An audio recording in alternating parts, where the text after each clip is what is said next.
जीवन बगिया ऐसी उलझी, फूल उगे कम कांटे ज्यादा, सिमटा जीवन डूबी सांसें, आना है तो अब भी आजा। यदि आपने अभी तक पिछला अध्याय नहीं देखा है 5वें प्रवचन का, तो कृपया करके पिछला अध्याय देखें।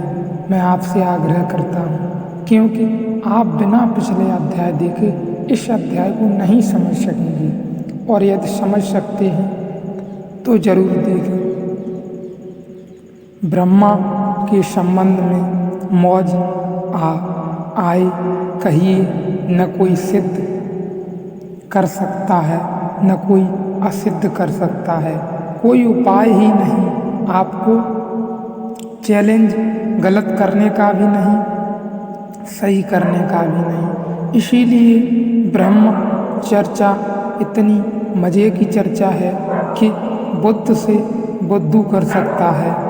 इसलिए जो कुछ और नहीं करते वे ब्रह्म चर्चा करने लगते हैं। जो कुछ और कर नहीं सकते, अगर वे कोई वक्तव्य दें जमीन के संबंध में, तो 50 झंझटों में पड़ेंगे।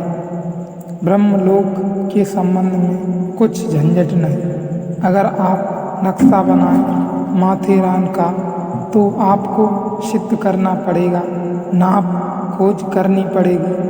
1000 दुनिया में आपको चैलेंज भी नहीं कर सकता, क्योंकि आप चुनौती के बाहर हैं। इसलिए लोग अपनी खाटों पर बैठे हैं और ब्रह्म चर्चा कर रहे हैं।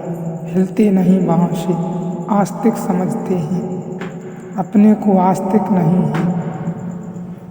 आस्तिकता चर्चा से तृप्त नहीं होती, आस्तिकता अनुभूति मांगती है। तो एक तो वे हैं जो कहते हैं ये सब बातें ही नहीं, इसलिए कहा जाना।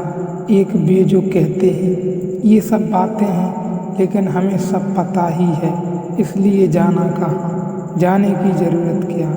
जो भी है वह सब शास्त्रों में रखा है। ऋषि मुनि पहले ही कह गए, उस सब की हमें अब कोई खोजने की ज़रूरत नहीं है। ध्यान रहे, विज्ञान और धर्म में यह बुनियादी फर्क है। विज्ञान में जो चीज़ एक बार खोज ली गई, दूसरे को खोजने की ज़रूरत नहीं होती। लेकिन धर्म में जो चीज़ खोज ली गई, कोई इस भ्रम में न रहे कि अब वो है सदा के लिए खोज ली गई है और आपको खोजनी न पड़ेगी। धर्म व्यक्तिगत खोज है, प्रत्येक को पुनः पुनः खोजनी होती है, और यही तो मज़ा है। इसलिए धर्म सदा ही ताज़ा है, नया है, बासा नहीं होता। विज्ञान तो बासा हो जाता है। अब न्यूटन बिल्कुल बासा है आज, लेकिन यह सर्वसार आज भी ताज़ा है, क्योंकि बार बार खोजना पड़ता है। धर्म प्रेम जैसा है।